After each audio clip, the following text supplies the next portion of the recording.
Živijo, Ivan, sem na pravem mestu. Bravo, Kaj naprej? Povej mi, je tu še vedno tvoja prva ljubezen, tvoje najljubše delovno mesto? Ja, to je večji del mojega življenja. Zdaj v zadnjih letih se že počasi navajam, da tudi kaj drugega počnem, ampak ne vem, par let nazaj nisem znal predstavljati, da bi karkoli drugega lahko delal povezano s športom.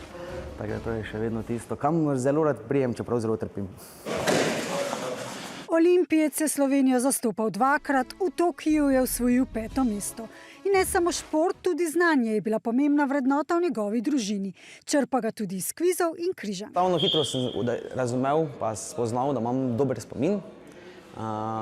Pa sem si zapomnil neke stvari, pa ko sem bil starejši, sem začel malo bolj spremljati kvize. Ko je kviz na lovu na tujih programih spremljal kot gledalec, si je sebe vedno predstavljal v vlogi tekmovalca. Ko sem dobil prvi klic, da bi sploh, če bi sodeloval ali kaj tega, sem bil tak nahajpan, da sem mislil, veš kaj, če me zmenijo, jaz z njim plačam, da bi bil lovec.